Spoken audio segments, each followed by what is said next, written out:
At T-Mobile, our critical mission is providing unparalleled 5G coverage for when connectivity is mission critical. Introducing T-Priority, America's best 5G network experience for first responders, even in times of congestion. More capacity, faster speeds, better coverage. T-Priority from T-Mobile, built for tomorrow's emergencies, ready today. Discover more at t-priority.com. For qualifying organizations on eligible rate plans, coverage not available in some areas and may be impacted by emergencies. And we're back with Canva Presents Secret Sounds Work Edition. Caller, guess this sound. It's a mouse click.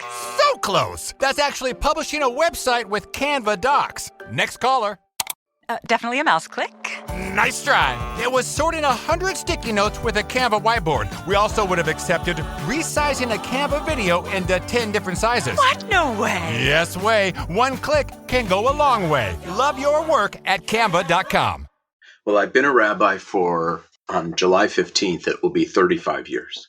So I've learned a lot, and I have managed with very hard work in my own therapy to begin at least to understand the effect the work has had on me.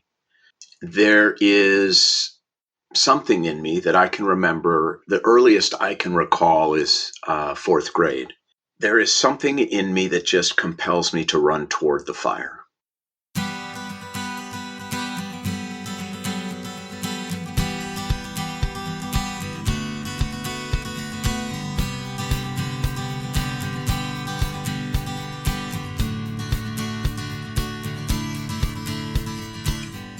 Welcome to Parent Footprint with Dr. Dan. I'm Dr. Dan. This show is about making the world a more loving, accepting, and compassionate place, one person, one parent, and one child at a time. The key to raising healthy and engaged kids is for parents to seek the same in their own lives while striving to be the best versions of themselves each day. No matter who you are or where you came from, with increased awareness, you can be purposeful about leaving a healthy footprint for your children, your family, and all those you care about, while living your own life to the fullest. Today's show is For You When I'm Gone, with our beloved guest, Rabbi Steve Leder. Rabbi Steve is the senior rabbi of Wilshire Boulevard Temple in Los Angeles. After receiving his degree in writing and graduating cum laude from Northwestern University and spending time studying at Trinity College, Oxford University, Rabbi Leder received a master's degree in Hebrew letters in 1986 and rabbinical ordination in 1987 from Hebrew Union College. He is the author of 5 books: The Extraordinary Nature of Ordinary Things, More Money Than God, Living a Rich Life Without Losing Your Soul, the bestsellers More Beautiful Than Before, How Suffering Transforms Us, and The Beauty of What Remains. And his new book, which I am holding, is beautiful, and we're going to be talking about today in more depth, For You When I'm Gone, 12 Essential Questions to Tell a Life Story. Newsweek magazine twice named him one of the 10 most influential rabbis in America, but most important to Steve is being Betsy's husband and Aaron and Hannah's dad. And noteworthy, he is also a Jew who likes to fish. Rabbi Leder, welcome to the show. Thank you, Dan.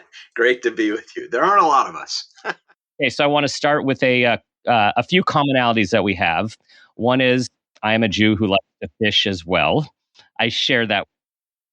And secondly, a few things just bounced off the pages. Few memories just exploded when first I saw Wilshire Boulevard Temple, and then I saw your son was a counselor at a camp in Malibu. So I have to tell you, I spent several memorable and meaningful summers at Camp Hess Kramer that were highly special in my life.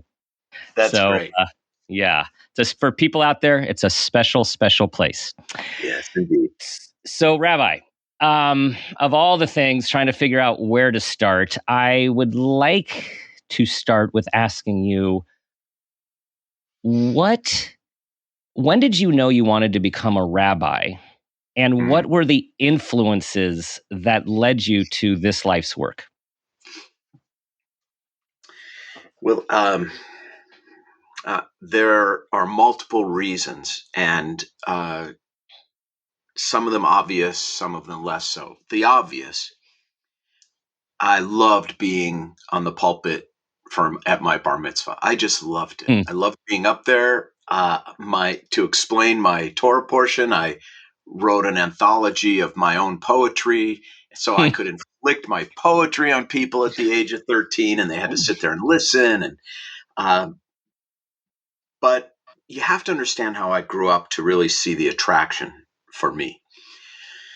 I grew up in a working class family. My dad and my uncle owned a junkyard called Leder Brothers Metal. I worked in that junkyard from the time I was 5 years old. Mm. Neither of my parents went to college. They got married at 17 and 18. They had 5 children before they were 30. They were not well educated. My dad was very, very smart, but not well educated. Mm-hmm. And also, because there were 5 of us and my parents were not the most evolved parents, almost every creative pursuit was summarily dismissed as a frivolous waste of time. If you weren't working until you were drop dead tired, you were wasting your life. That's sort of how I was raised. And there was disaster looming around every corner if you didn't work hard. So if you wanted to be a writer, forget it. A musician, forget it. An actor, forget it. Forget it, forget it, forget it. And if you wanted to engage in any of those things, you better figure out how to do that on your own, because we're not driving and we're not interested. The one exception was the synagogue. Mm. That was the one place they would drive me to. It was the one place that seemed to be an appropriate and acceptable, creative, expressive place. So for me, that's part of it. The other thing is, when I was 14, I got arrested. I got arrested for shoplifting Bob Dylan albums from Target with the other guys in my band. I played drums in a rock and roll band at 14. And my parents woke up. By the way, they were on vacation in Florida at the time, so I had to call them. Perfect. Yeah. It was not a. My older sister Marilyn had to get me out of the hoosegow. It was rough. And so my parents, that was a wake up call for them. It's like, oh my goodness, he may be the 4th of our 5 children, and we may be done parenting, but we should probably start paying attention to Steve, because he could go down the wrong path here. And I was smoking weed every day in junior high school. I mean, I was a typical teenager without much parental supervision. Mm-hmm.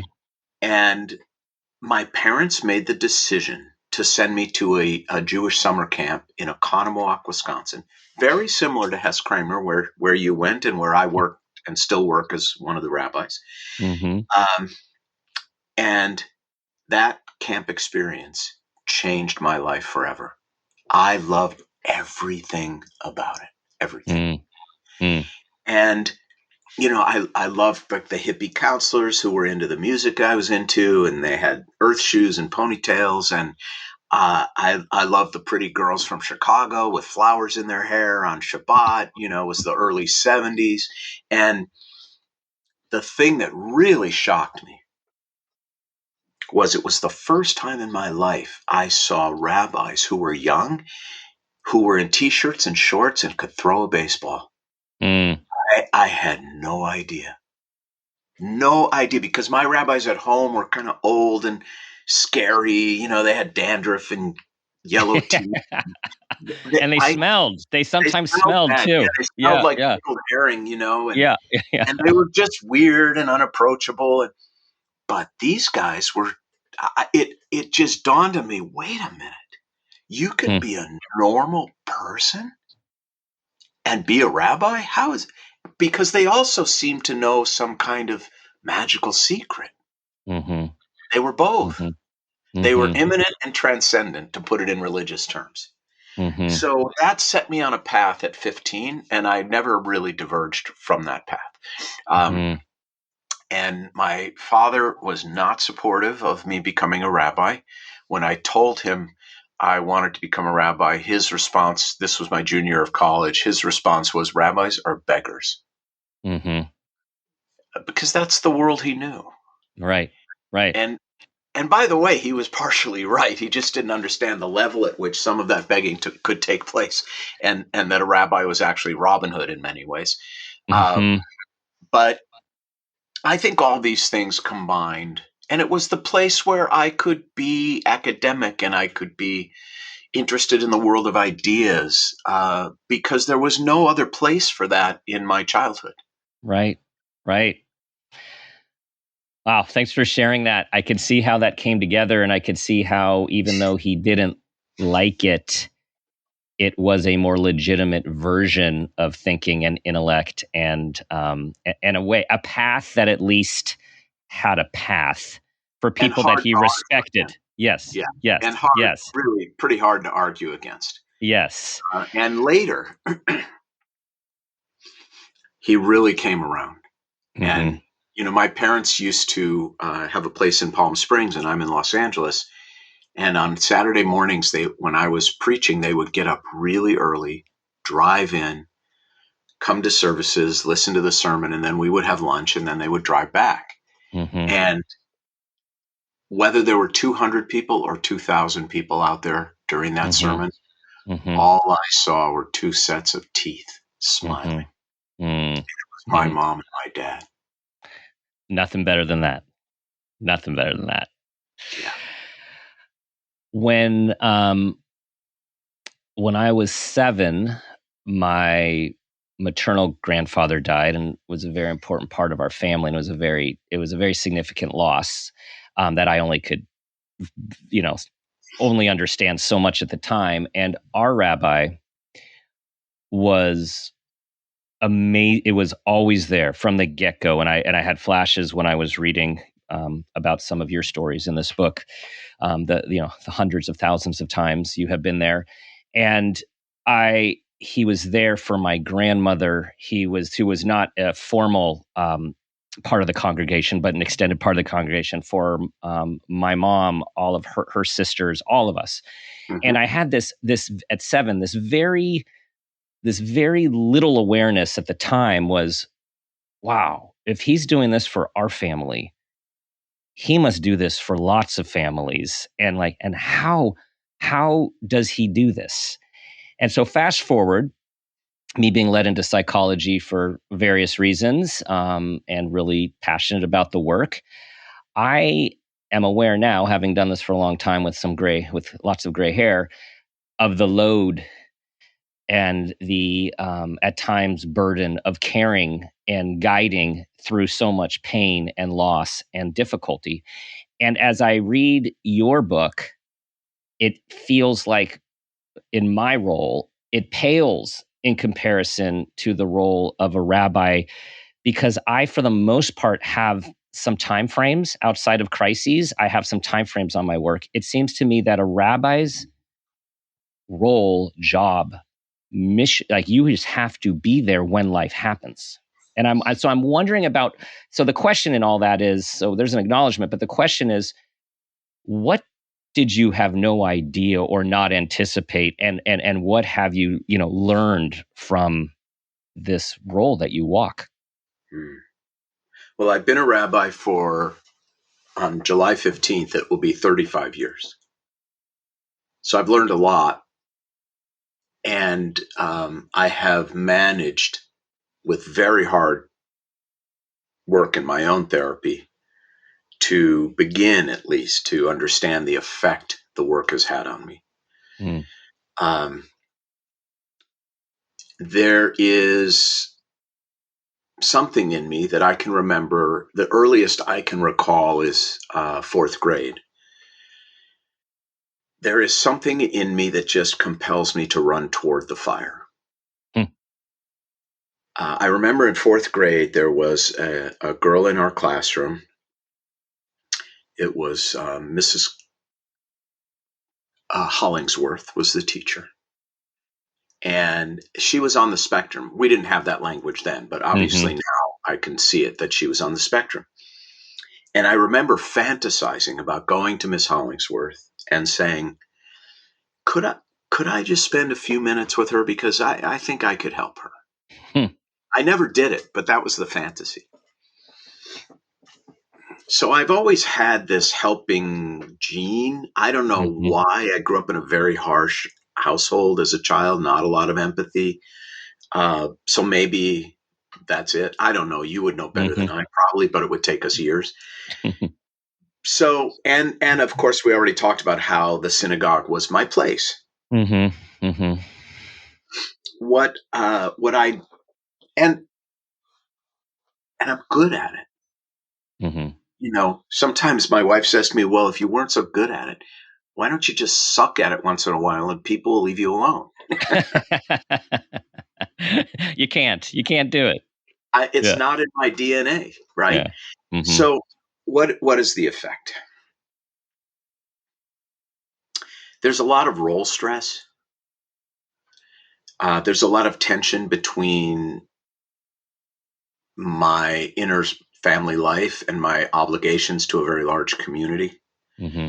I had a very painful experience not long ago that I write about in the book, Mm-hmm. where we were sitting around the dinner table, and a friend of ours who's a single parent was over, and we were talking with her about the difficulties of being a single parent. And my wife, Betsy, just matter of factly said, well, I was a single parent.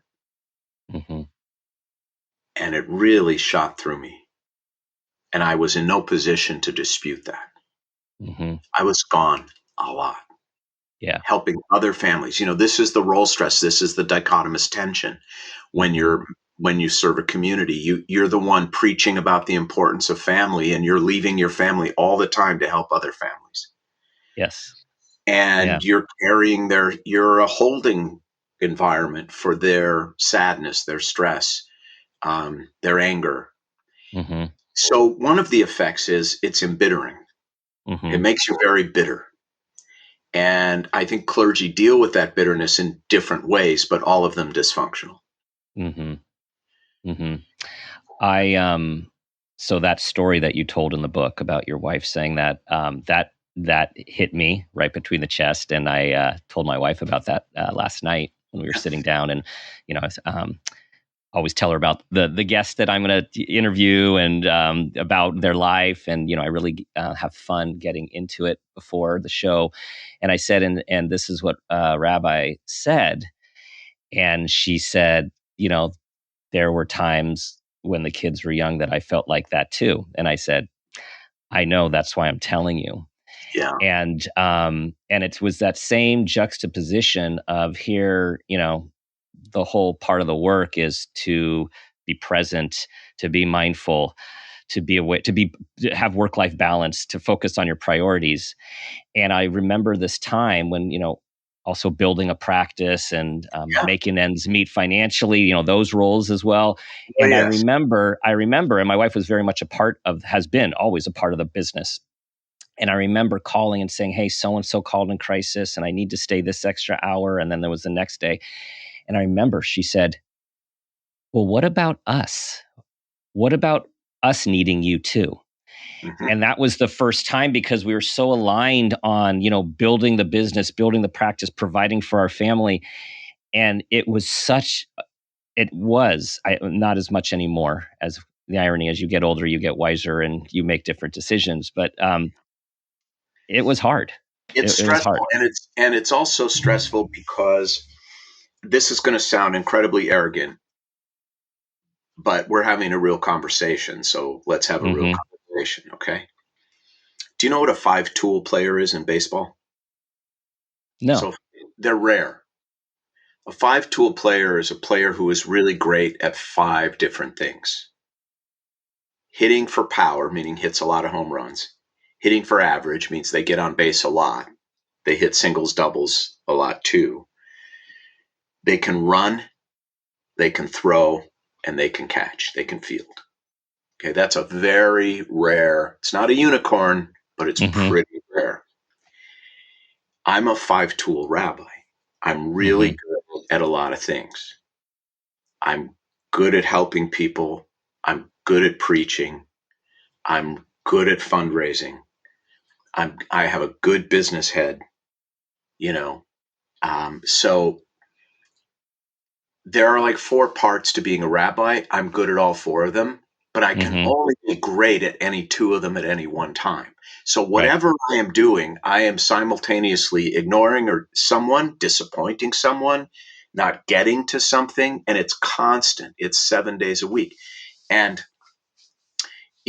that too can just really take its toll and embitter you. And I also, because of that bitterness, I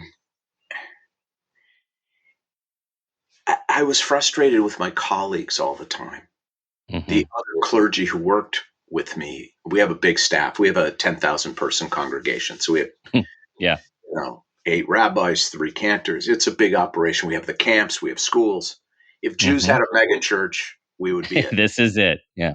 And it's partly my doing, right? But I was so, I was like, why don't these people step up? Why can't they be great at all these things? And why can't they be more like me? And it sounds very arrogant, and to some degree it is, but it was also real frustration.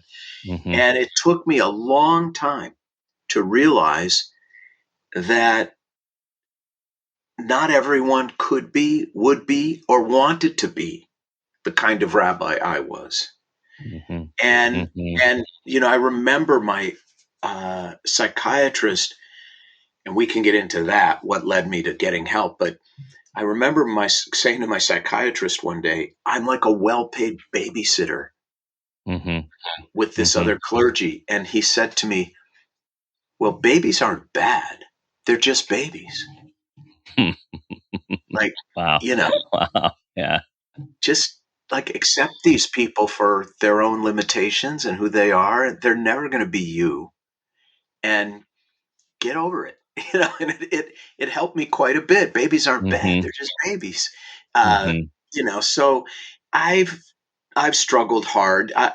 It did cause a lot of dysfunction. And then there's this whole thing of being a symbolic exemplar. Right. Of not really being a person, but being a symbol of something for people. Right. A symbol of a religion. So you're never really treated as just a person ever. You're a walking symbol. You're a vessel for their projections. And you have to somehow be willing to deal with that. And I remember also saying to my psychiatrist, I feel like the minute I step out my front door every day, I'm acting. I'm pretending. And he said, well, you are. I said, wait a minute. That's okay? He said, well, yeah, people need you to do that. I was like, oh. So these are things that took me many years to work through and discover. What really led me to kind of examining my life was, and I wrote one of my books about it, which is called More Beautiful Than Before, How Suffering Transforms Us, was I was in a very frightening and serious car accident that caused injury to my spine. And I had debilitating chronic pain for months until I had surgery. And I did not do well post-surgery, and I was taking too many opioids, and I got depressed, and I just felt like there's something wrong with me. And I sought help. And then years later, and it did help. Yeah, it really did. I definitely started living a life more aligned, where my professed values and lived values were better aligned, and there was less dissonance. And then sort of the next great advancement in my mental health and my, what I would say, evolution as a rabbi in terms of being better aligned was in January of 21. It became, I had helped someone privately who I believed deserved a second chance. And it became public. Many people did not believe this person deserved a second chance, but I had an inside view of it and knew what this person had done to change his life. Most of it confidential, by the way. And so I decided to help this person achieve a second chance privately, but it became public. All of a sudden my name's on MSNBC and things like that. And some members of my community were really angry about it. And I had this panicked feeling that I was going to be canceled by my own community, the community that I had devoted my life to for, at that point, 34 years. It wasn't a rational fear, but it was a real fear. Mm-hmm. And I have always had an underlying anxiety disorder because I grew up in a home where doom was around every corner, all the time. Mm-hmm. And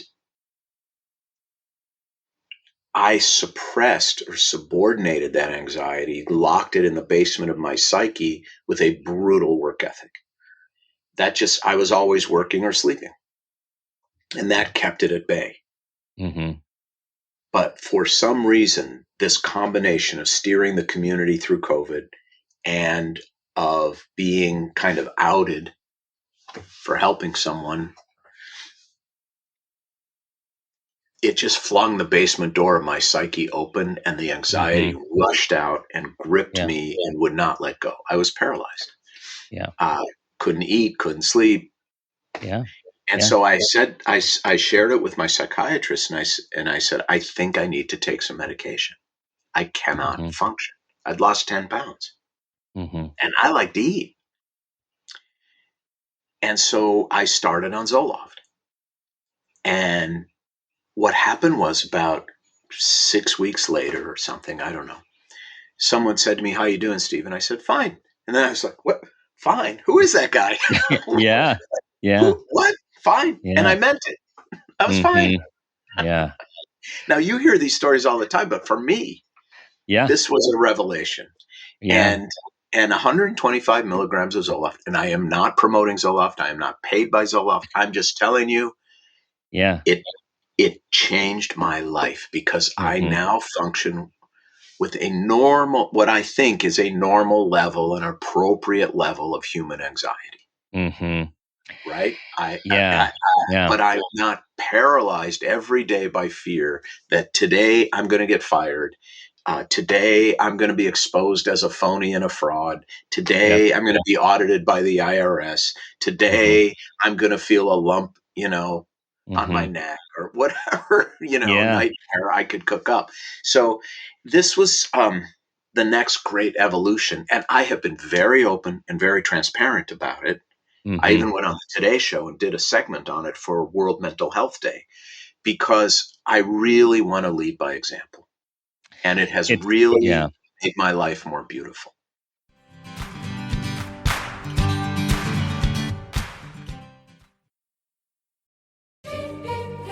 This episode is brought to you by Prime Video. In the small town of Holland, Michigan, nothing is ever what it seems. Behind the tulip festivals and pretty houses lay dark secrets that threaten to tear a marriage apart. Nicole Kidman stars in this darkly twisted thriller about a wife and mother whose quest to uncover her husband's secrets may get her more than she bargained for. Holland, streaming on Prime Video March 27th.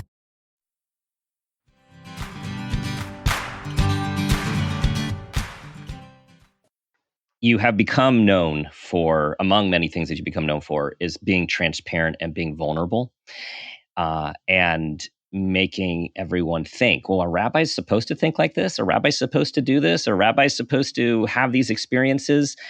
And it's so important for people to hear about your experiences, people who are respected, to know that everyone is human. Anxiety, depression, mental health issues are real. They can be debilitating, and that we should not be ashamed. And because if we are, it's more pretending. Mm-hmm. Right. It creates more dissonance. Yes. Not less. Not living in authenticity, not living in your own integrity. It actually creates the mental pain and distress that we're trying to get away from by not being authentic. Exactly, yes. And you're a pro, so you know this, but it's a vicious cycle where whatever dysfunctional behavior you're engaged in to deal with the anxiety creates more anxiety and therefore more dysfunctional behavior and therefore more anxiety. And you're trapped. And all I can tell you is the The Talmud, there's this beautiful line in the Talmud where the rabbis say the prisoner cannot free himself. That's a very powerful insight. Mm-hmm. And we have to reach out. We do. I trained in my training when I was trained as a psychologist, and still a lot of people believe this. It's, keep your own stuff to yourself. You focus on your client, your patient, whatever you want. Right. Be professional. And I struggled with that. When I was in my mid to late 20s, I had for a variety of crashing perfect storms, as you had. I ended up with debilitating anxiety, which led into depression, which led into not sleeping and not eating. And really at the end of graduate school with the questioning of everything. And my psychologist, who I sought at the time, I got so lucky, just looked in a phone book, who's near me. I mean, just became a life mentor. And he's like, Dan, I think you need to try medicine. Like this can open things up. It's not the answer, but it can change the neurochemistry enough for you to be able to get to the next. And I fought it. And he said, Dan, what do you recommend your clients? What would you recommend? And, I couldn't not look in the mirror. I finally gave in. It helped me tremendously. I think a similar experience that you had. And I finally started to talk. It took me a while. I had to be in the field long enough to have enough confidence that when I had clients who were questioning it, teenager to adults, and needed it. Yep. And I started to tell my story. That was the single most helpful thing that they could have heard. None of the fancy psychology mumbo jumbo or great insights. It was that here's someone that I'm working with who I trust, who's had this experience. And if he could go through it, I can give it a shot. Yeah, I have found it has deepened people's respect for me, not diminished it. And so many people, I'm telling you, last night, I was with someone who asked to see me, and we met for a drink, who would never have shared what he shared with me had I not been open about my own mental health struggles. And now I'm able to make a good referral and get this person some help. Now the tricky thing, I think, for both of us in our roles is for this transparency never to cross over the line to becoming sort of gratuitous or a kind of, trick to be interesting or to garner empathy or attention. That's when it becomes your shtick, that's a problem, because that's just one more piece of kabuki in your life. Right. And so that's, for me, the tricky part. So I don't get up there and hemorrhage all over the place all the time because it's not appropriate. Right. But when properly and honestly shared, it can be very, very helpful to me and to others. Right. And with that awareness of everything you're talking about, the boundaries, the awareness of, am I sharing this for me or am I sharing this for them and what I'm trying to accomplish in this interaction? And exactly. Some and what people I'm have trying to be more than anything is an example, a good example.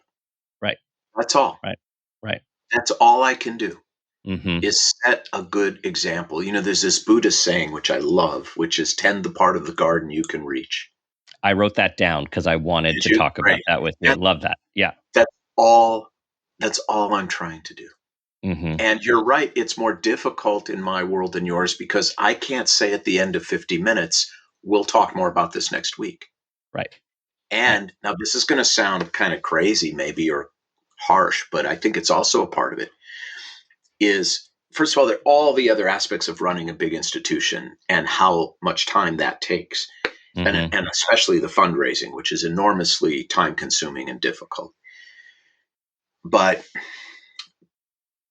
clergy are the front line of mental health care workers because people will come to us first because in their mind, I don't need to have a mental health problem to talk to the rabbi.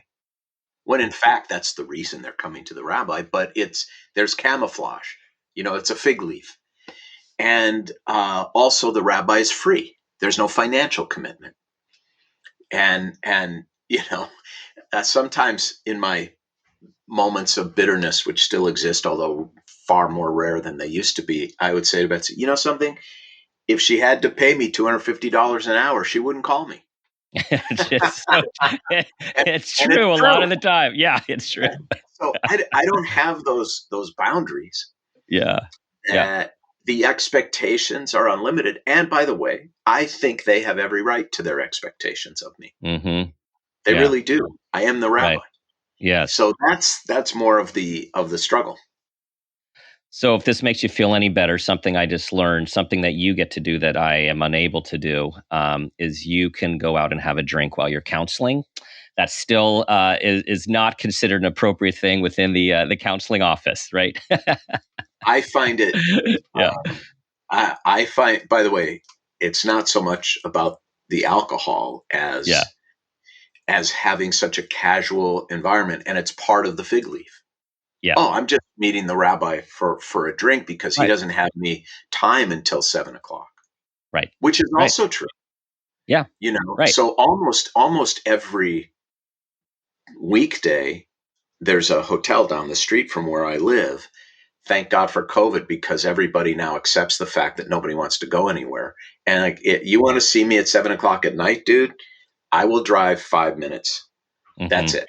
And so, Yeah. and people come to the hotel, and we sit outside, we have a drink, we talk. And so it's more camouflage also. Right. Right. Right. It's Right. just, so it works pretty well. But yeah, I would not want to see my psychiatrist sipping on a scotch at 3:00 on Tuesday. Well, where your work blends with some of the community mental health models is, in lots of rural America and true community mental health, the individuals, the practitioners are part of the community. And there aren't those boundaries, and one has to be very aware of those boundaries, but there's so much to be said by having a trusted member of your community that you feel understands where you come from, and you can just sit down and talk, which removes a lot of the stigma that and barriers that unfortunately most people do Yes. experience. And who has had his own or her own life challenges and been honest about that to a degree. Of course, I pull some punches, but to a fairly large degree, I tell the truth. I transitioning related to that, to this beautiful book. I used it in a session earlier this week with this wonderful client of mine who I've known for a while, mid-20s, and he suffers and has suffered for a long time from anxiety, the primary thing that he has to deal with. And we're talking about his anxiety, and I had shared some of my own experiences with anxiety over time with him, and your book was sitting right there near me on my desk. And I had just been reading and thinking and processing and like, how, what do I want to write to my kids? And I told him, I said, I grabbed your book and I said, here's a book. I'm talking to Rabbi soon, so I've been really diving into this. And the first question of the 12 questions is, what do you regret? And I said, I would like, in this conversation, I'd like to share with you what has hit me really hard as someone who is more than twice your age. I said, at this point, I think my largest regret is spending so much time worrying about things that either never happened or if they did, were not a big deal. Yeah. Catastrophizing. Yes. And there was just silence. And I could see he was just absorbing it and nodding his head. And so this wisdom, so let's talk about the wisdom, the intention of the wisdom to be passed down in a legacy letter from a parent to a child. Okay. And why now, not later? Yes. Last week, a journalist asked me one of those tricky, cute journalist questions. If you had to summarize your book in 2 words, what would they be? And I answered immediately. It just came to me right away. And I said the 2 words would be, don't wait.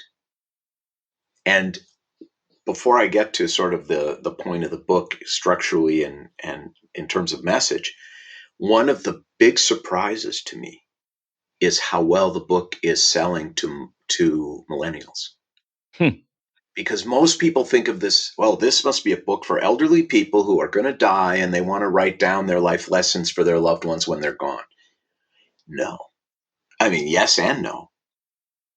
It is, millennials have gravitated to it, partly because of a very big podcast for millennials that I was interviewed on that exposed them to the book. Millennials, I have a 30 and 33-year-old. They're asking these same questions. What matters? How do I want to live my life? If I go down this path, what does it mean? If I don't, what does it mean? What is love? You know, what is a good person? What do I want people to say about me at the end of my life? And am I actually living that way? It's never too soon to ask these questions. And these questions, there are 12 questions in the book. The order is absolutely deliberate and strategic. And when my editor asked me, how did you come up with these 12 questions in this order? They just unfold a person. And I jokingly said 35 years and 15 minutes. Because these are the questions, Dan, I have been asking for 35 years when I gather families together to talk about a loved one who's died. And I'm trying to get my arms around who this person was, and to help the family and to help me prepare to write a eulogy. And what I'm trying to get at are not the facts of a person's life, because the facts of our life is our obituary. It tells you nothing, really. The fact that I was born in Minneapolis, Minnesota in 1960 and went to Aquila Elementary School, what is that? That's a fact, but it doesn't tell you anything about me. Now, the truth that I grew up in a stressful home, and even as a little boy, I would go out on my canoe on the Minnehaha Creek that ran through my backyard to find solace in solitude and nature. And I've done that my entire life. Now you're learning something. Now we're getting to the truth of Steve. So these questions are all about the truths of our lives. And the way the book works is I write an essay for each chapter about why this question matters and my view, my answer to that question. And then I curated the answers of about 30 or 40 other people, a very diverse group of people, and put them in each chapter. And I'm talking about 20 to 80 years old, Black, white, Hispanic, Asian, Indian, Jewish, Christian, Muslim, Hindu, billionaires, and one person who changes adult diapers in a nursing home for a living, people who went to jail, people who have a child that went to jail, people who are super famous. Everyone's anonymous in the book, but I'm telling you, people who were very famous celebrities for good things, and one person who was famous for something very bad, and all kinds of people answered these questions. And then I kind of prompt the reader to think about this for him or herself. And by the end of this journey through the book, ideally, you'll have two things. One, everything you need to share your story with your loved ones for when you're gone. Because the irony of death, is, for most people, our last word to our loved ones after we die comes in the form of an estate plan and a will, which is a dry, legalese, boilerplate document written by someone who barely knows us. And it's all about who gets what and how much and when. The stuff. All stuff. Yeah. It is like making that your last word to your loved ones. I tell people all the time, it's like handing them a pitcher of food. It is not going to nourish them. It's not going to comfort them. It's not going to sustain them or warm them. That's not what they need or want. One of the saddest memories of my life, yes, one of the saddest memories of my life was after my dad died. Walking down into the basement of my parents' home and seeing all of his stuff in a heap on the basement floor. Nobody wanted it. The goodwill didn't want it. And yet, we somehow fool ourselves into believing that the material will express the emotional and the spiritual, and it doesn't. Mm-hmm. So the idea of an ethical will has been around since the 11th century, Italy and France. And it's the idea of bequeathing our non-material wealth and legacy to our loved ones for when we're gone.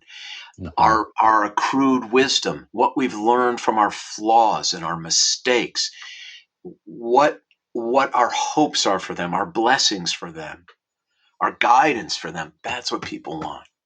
And it's never too soon to create this for two reasons. A, you never know. I had no idea my last conversation with my dad was my last conversation with my dad. He had Alzheimer's for 10 years. One visit, we could speak to each other, and the next visit, we never really spoke again. He lost the ability. You never really know. But it's more important than that, because this is actually not a book about death. Because when you go through this book, what you have at the end is kind of an internal MRI of your life. And you can hold it up to the light and ask yourself, okay, these are the things I say I believe.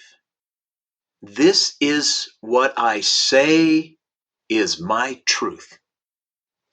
Am I living it? Or am I pretending? It's an opportunity to really think about whether our professed values and lived values are in alignment. And as a therapist, the unhappiest people you will ever meet are people whose professed values and lived values are radically divergent, because they're leading a double life, and it's incredibly painful. Yes.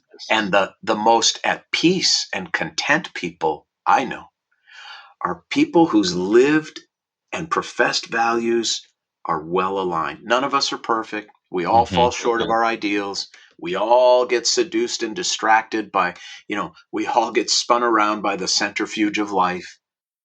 But the more aligned we are, the less conflict in our soul. And so this book is about that. And the courage it takes to look at yourself in the mirror or through your ethical will to see where you want to make those changes, right? To admit this is all about the show. It's about awareness, right? And the courage is with awareness and the wisdom that comes with awareness. And then knowing that as long as we are still alive, we have an opportunity to make many assorted changes in our life, small or large. That's why the first question is, what do you regret? Yeah. And you would think, well, why ask a question about the past if this is all about the legacy? And really, regret is not at all about the past. I often say to people, I've given up all hope of a better past. I find that very helpful when people need to be just quickly triaged because they're so steeped in shame and regret and remorse. And I just say, look, I've given up all hope of a better past. What are we going to do with all of this regret to have a different future? And what I learned in the regret chapter, which surprised me a little, because you have this disparate group, but then you have these common denominators, which means, this is part of the human experience for most of us, if not all of us. What I found is that what most people regret most is not something they did, but something they didn't do. Right? The words they didn't speak, the opportunity they didn't grasp, the help they waited too long to get. And, there are two kinds of sins, if I can put it in religious terms. There are sins of commission, the things we do. And there are sins of omission, the things we didn't do, failed to do, should have done, should have said. Right. The time we should have shown up. And let fear of some kind prevent us from doing it. And that's where a question like that becomes so instructive. It's also first because to answer it honestly requires that we open ourselves up, that we approach our self-evaluation with humility and transparency and honesty and with real open-heartedness. So that's why it's first. Each one is in its order for its own reason. Mm-hmm. And what I've learned from my own parenting and through my work with parents is kids don't really learn from our lectures. Those are more for us. Kids learn from our experiences. And if you start to talk about your own life experiences and what the ones that worked out well, the ones that did not work out well, they are so engrossed and listening. And this letter, this ethical will, is an opportunity to do it. And I saw from several people, or a few people in the book as examples, and updating it as life goes on with more wisdom that's learned. Yeah. I wrote an ethical will to my children in my 40s, and I wrote one at 60. And they're different. Mm-hmm. Mm-hmm. And I published both of them. And my kids have read them. I don't think you should wait to share it with your kids at all. Mm-hmm. This is not something you want to withhold until you're dead. Right. There's a point in them having it when you're gone, but there's no point in them not having it while you're alive. Mm-hmm. These things aren't meant to be surprises. Mm-hmm. It's kind of like, do you know about this thing called a gratitude visit? No. The guy who founded the School of Positive Psychology, Martin, Seligman. Seligman, yeah. He's at Penn. I think he's at Penn, yes. Right? Or he taught at Penn. So he had this beautiful idea to help treat his patients with depression. He would ask them to write a 300-word letter thanking someone who had made a difference in their life that they had never really properly thanked before or openly thanked before. Mm-hmm. And then, unannounced, they go to see the person, knock on the door opens, and they read the letter. And what he discovered was that by the end of the letter, everybody's weeping. Mm-hmm. And that the patient was less depressed 1 week, 1 month later. Wow. Right? Wow. So there's something about saying these things, articulating these things to our loved ones that is incredibly healing, fulfilling, powerful, even the difficult things. I wish I had. I'm sorry I did. I'm sorry I didn't. These are powerful things to share. One of the things in my ethical will, which seems insignificant but has really stuck with my kids, is I talk in my ethical will about how I used to love to dance, but I don't dance anymore because I've become a public figure and I feel like a spectacle and I'm being watched and what a shame that is.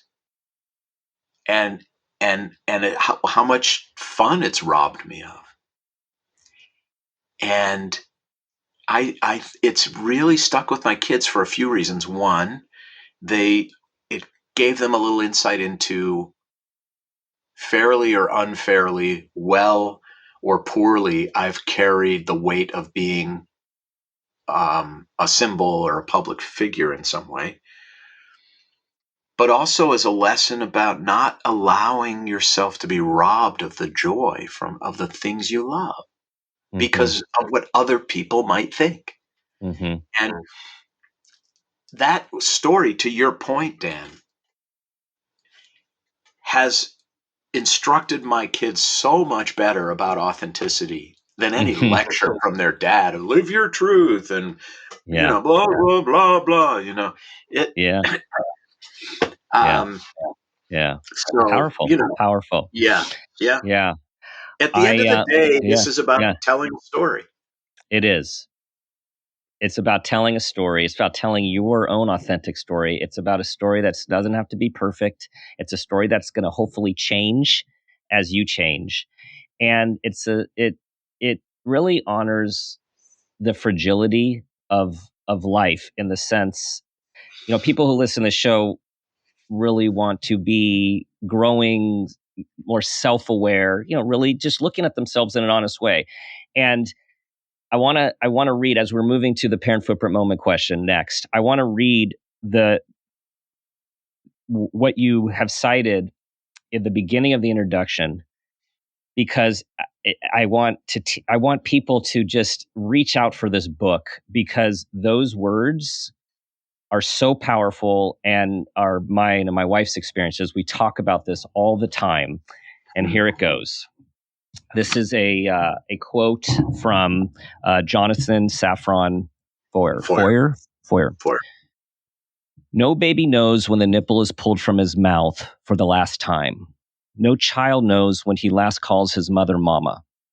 No small boy knows when the book has closed on the last bedtime story that will ever be read to him.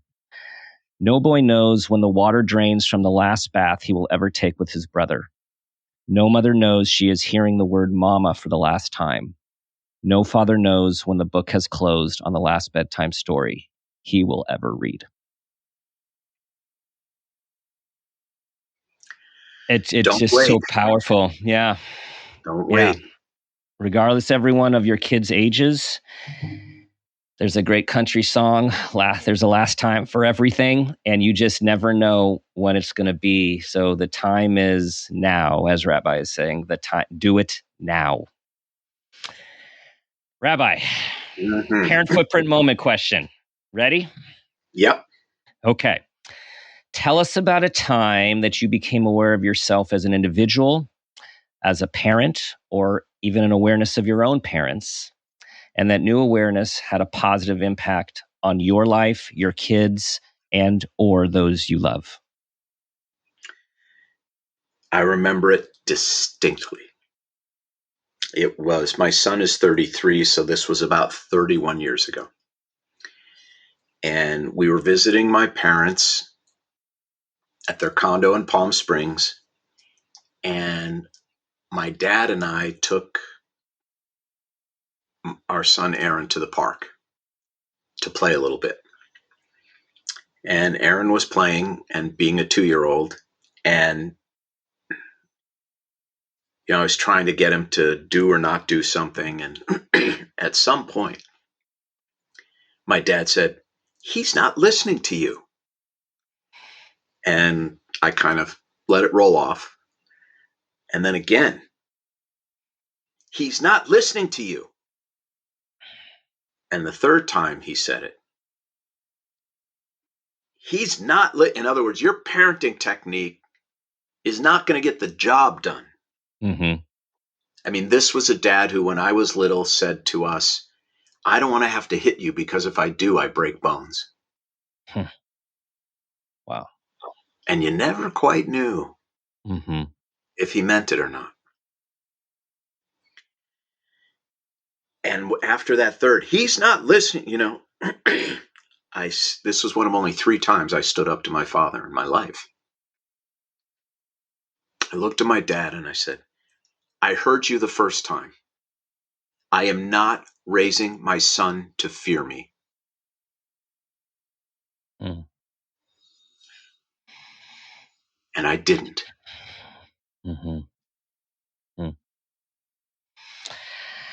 That is changing the complete course of family transition, right? Of trauma, right? Of family culture. I mean, it's a 180. Yeah. And like most pivots, there was some loss involved in that, of course. I think parenting is a swing of the pendulum, generation to generation, in many ways. And in some ways it's not. But I think it was as important for me to stand up to my father in that moment as it was to protect my son. Mm-hmm. And it did not fundamentally alter my relationship with my father, but it created an important boundary. Mm-hmm. Rabbi, thank you for sharing yourself with all of us as you are doing continually, and for modeling authenticity.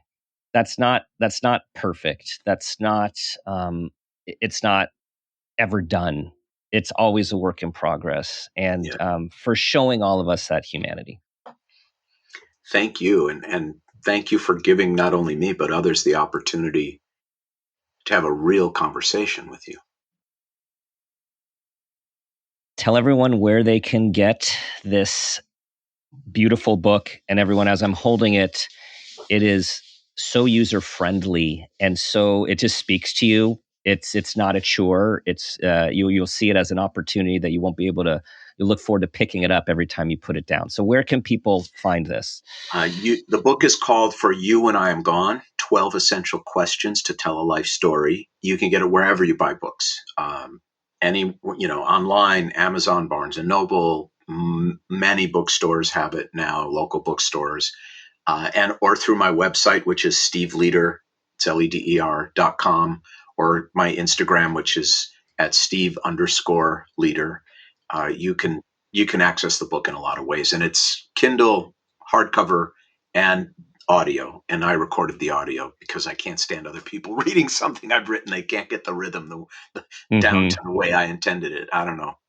But I really hope it encourages lots of people to think about their lives and to share their story. It is. And it has with me. I've already shared verbally with my family what I've learned and what I've been thinking about, and I will be putting it down on paper. That's great. That's a win. And not waiting. Wait, and that's a win for everybody. Yeah. Thank you again, Dan. Yeah. Thanks, Rabbi. All right, everybody. Thank you for listening. Please share this show with everyone you know. How impactful these words are, this book is, and how it can literally change people's lives, current and future. Thank you for your 5-star reviews, for bringing people to our wonderful community. You know what I'm going to ask you to do. 2 things. Try to be the person you want your child to become, and ask yourself the guiding question I ask myself each day: what footprint do you want to leave?